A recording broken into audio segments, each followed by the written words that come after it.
Penelitian Kualitatif dan Penelitian Kuantitatif oleh Sri Dwi Saidah, kelas B6 Air, NIM 19-101-170.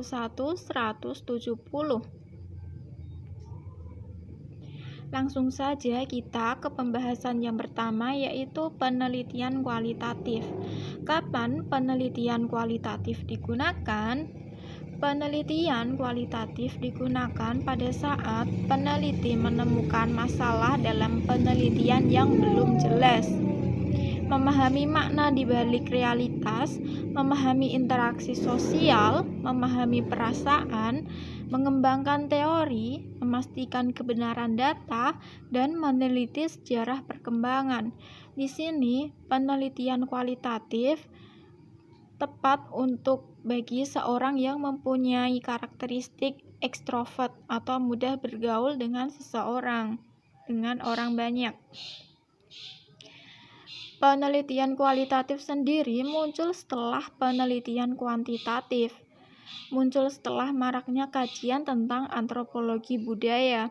Pendekatan kualitatif diarahkan pada latar dan individu secara holistik atau utuh, sehingga tidak mengisolasikan individu atau organisasi ke dalam variabel atau hipotesis, namun memandangnya sebagai bagian dari suatu keutuhan.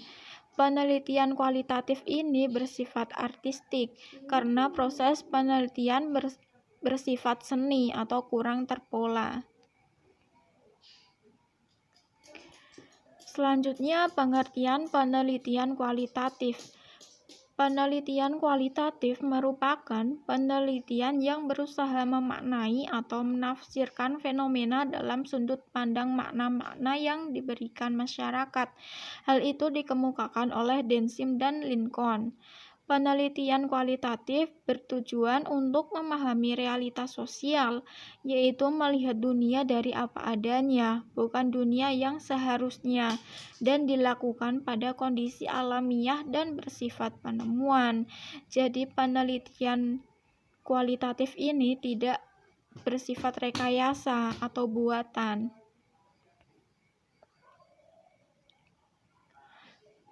Selanjutnya, tujuan dari penelitian kualitatif. Yang pertama yaitu menggali informasi secara mendalam. Yang kedua, mengetahui alasan. Yang ketiga, eksplorasi. Yang keempat, discovery atau penemuan. Yang kelima, deskripsi atau menceritakan penemuan itu. Dan yang keenam, insight atau wawasan terhadap tindakan.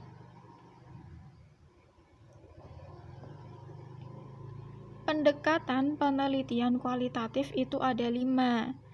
Yang pertama yaitu naratif. Naratif berarti pengeksplorasian kehidupan individu seseorang.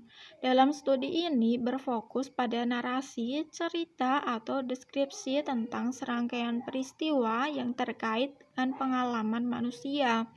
Studi ini mencakup biografi, autobiografi, sejarah kehidupan, dan sejarah tutur. Yang kedua yaitu fenomenologi. Yang kedua yaitu fenomenologi, yaitu pemahaman esensi pengalaman tentang fenomenon atau peristiwa.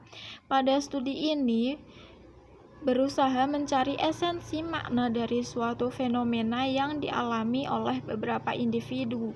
Dalam studi ini, peneliti mengesampingkan pengalaman pribadi terlebih dahulu untuk fokus pada pengalaman subjek penelitian.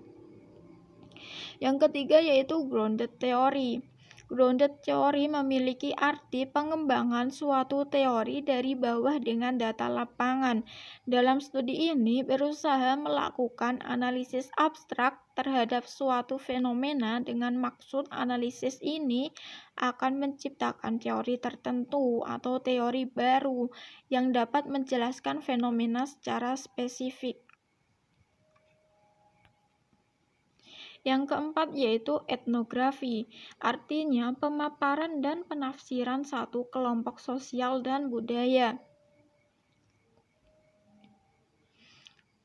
Dalam studi ini berusaha meneliti suatu kelompok kebudayaan tertentu dengan bentuk pengamatan dan kehadiran peneliti di lapangan dalam waktu yang lama.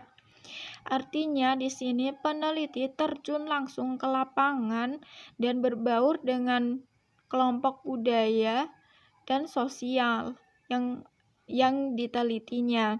Studi etnografi berbentuk etnografi realis dan kritis, sedangkan analisisnya menggabungkan data emik atau pandangan partisipan dan data etik, pandangan peneliti. Yang terakhir yaitu studi kasus. Studi kasus memiliki arti pengembangan sebuah analisis mendalam dari satu kasus tanggal atau kasus ganda. Studi ini berusaha menelaah kasus tertentu dalam konteks atau setting kehidupan nyata. Studinya dapat berupa studi kasus instrumental tanggal, studi kasus kolektif, dan studi kasus intrinsik atau fokus pada kasusnya. Selanjutnya yaitu kita akan membahas tentang penelitian kuantitatif. Kapan penelitian kuantitatif itu digunakan? Penelitian kuantitatif itu digunakan saat peneliti ingin melakukan eksperimen. Subjek yang terkait masalah penelitian berjumlah besar, menguji kebenaran suatu teori, memodifikasi perilaku subjek, tidak ingin berinteraksi dengan subjek penelitian secara intens.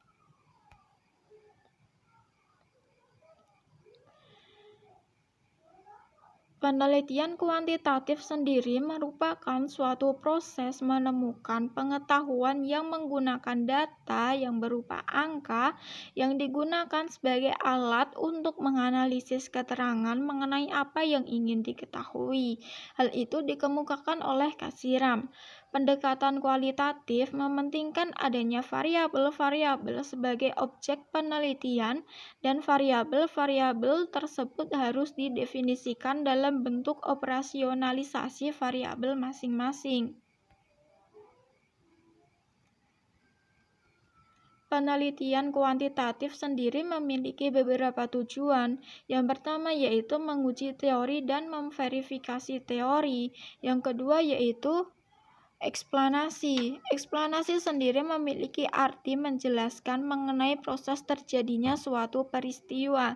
Yang ketiga yaitu mengidentifikasi dan menghubungkan variabel-variabel dalam rumusan masalah dan hipotesis penelitian. Hipotesis penelitian ini memiliki arti argumen sementara dari peneliti. Yang keempat yaitu menjelaskan sebab dari perubahan-perubahan yang terukur dalam fakta sosial. Ada lagi yaitu generalisasi dan abstraksi. Generalisasi ini mempunyai arti hasil atau kesimpulan yang dilakukan oleh peneliti. Selanjutnya yaitu logika berpikir. Logika berpikir ada dua, yaitu logika berpikir deduktif dan logika berpikir induktif.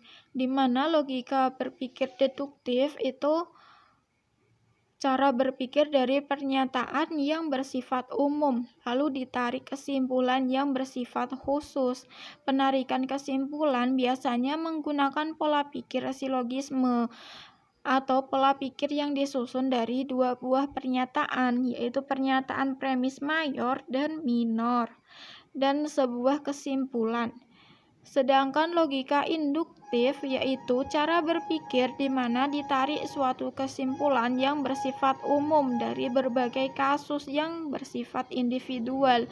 Logika induktif dimulai dari mengemukakan pernyataan-pernyataan yang ruang lingkupnya khas dan terbatas dalam menyusun argumentasi yang diakhiri dengan pernyataan yang bersifat umum. Jadi, logika induktif itu kebalikan dari logika deduktif.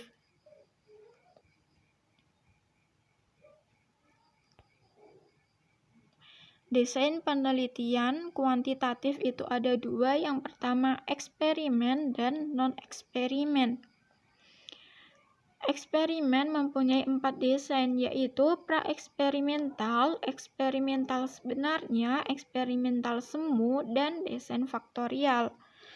Sedangkan non-eksperimen mempunyai 8 desain, yaitu survei, historis, deskripsi, perkembangan, kasus dan lapangan, korelasi, kausal komparatif, dan tindakan. Di sini saya akan membahas tentang desain penelitian non-eksperimen terlebih dahulu. Yang pertama yaitu survei. Survei di sini pengertiannya sama dengan deskripsi, yang mempunyai tujuan untuk membuat gambaran secara sistematis, faktual, dan akurat mengenai fakta-fakta dan sifat-sifat populasi atau daerah tertentu. Yang kedua yaitu historis. Historis di sini mempunyai maksud untuk membuat rekonstruksi masa lampau secara sistematis dan objektif dengan cara mengumpulkan, mengevaluasi, memverifikasi, serta mensistensiskan bukti-bukti untuk menegakkan fakta dan memperoleh kesimpulan yang kuat. Historis di sini bersumber dari kejadian atau peristiwa yang terjadi pada masa lampau. Selanjutnya yaitu perkembangan.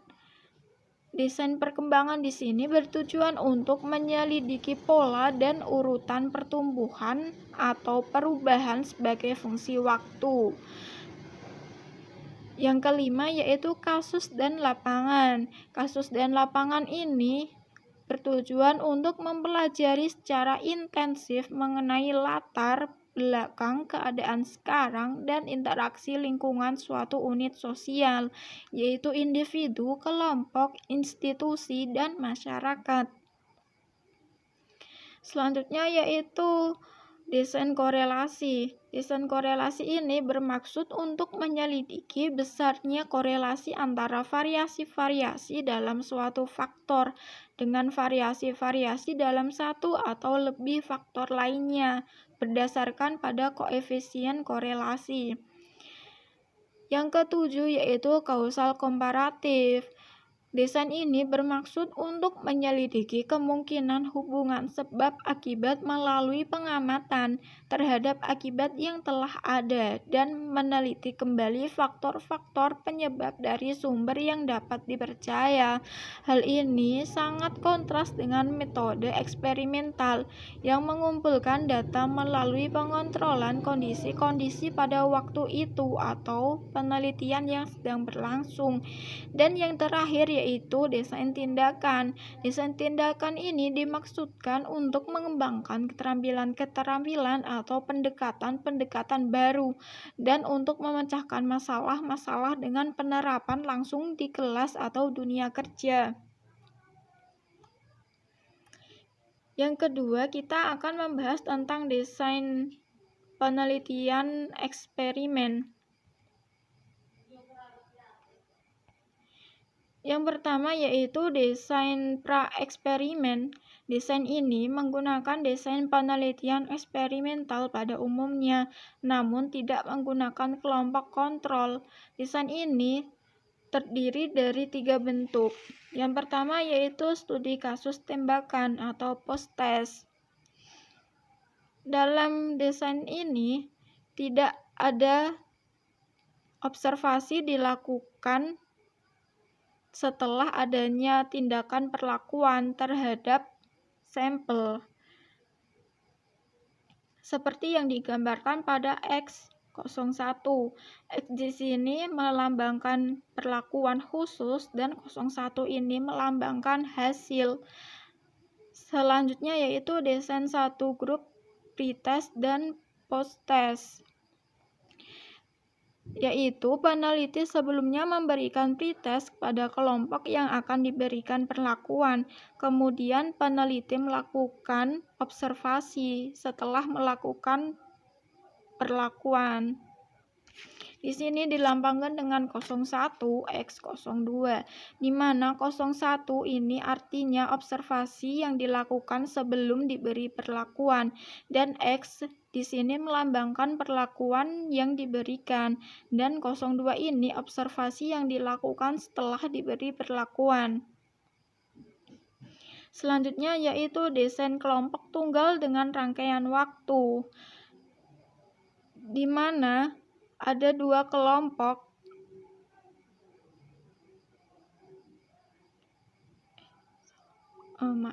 di mana pada desain ini memberikan 4 pretest dan 4 posttest, di mana pretest tersebut dilambangkan dengan 011, 012, 013, 014, dan perlakuan khusus dilambangkan dengan X, dan juga observasi setelah adanya perlakuan khusus yang dilambangkan dengan 021, 022, 023, 024. Selanjutnya yaitu eksperimental sebenarnya atau true experiment design.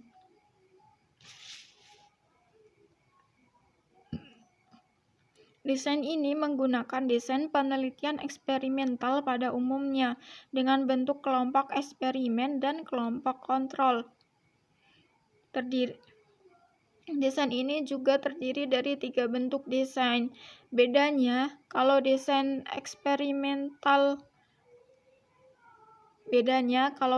pra-eksperimental itu hanya terdiri dari satu kelompok saja, tidak ada kelompok kontrol. Sedangkan kalau desain eksperimental sebenarnya terdapat 2 kelompok, yaitu kelompok eksperimen dan kelompok kontrol.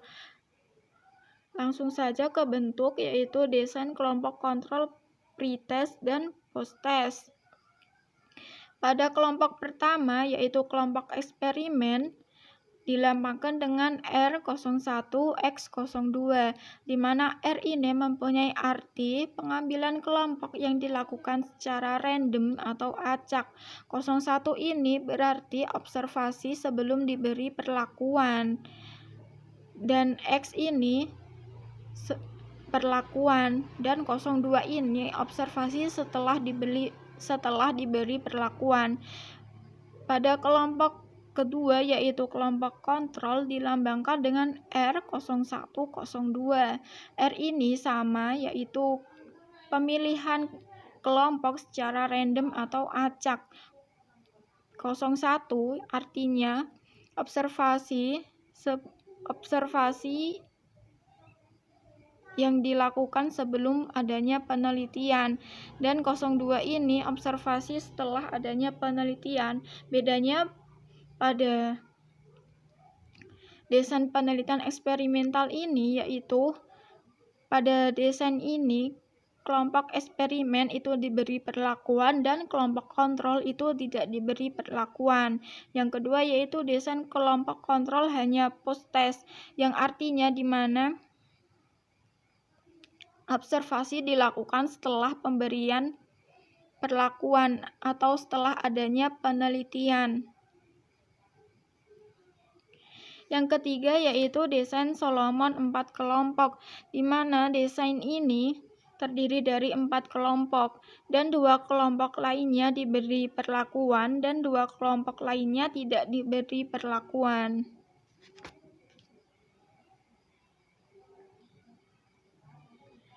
Selanjutnya desain eksperimental semu. Desain ini menggunakan desain penelitian eksperimental pada umumnya dengan bentuk kelompok eksperimen dan kelompok kontrol. Perbedaan dengan eksperimen sebenarnya adalah pada randomisasi subjek eksperimen. Maksudnya di sini pada desain eksperimental semu, kelompok tidak dilakukan secara acak atau random. Desain ini juga memiliki 3 bentuk, yaitu desain kelompok kontrol pretest dan posttest, di mana sebelum melakukan observasi atau penelitian, peneliti melakukan tes terlebih dahulu kepada sampel. Setelah diberi perlakuan, peneliti juga memberikan tes kepada sampel. Yang kedua yaitu desain rangkaian waktu dengan kelompok kontrol.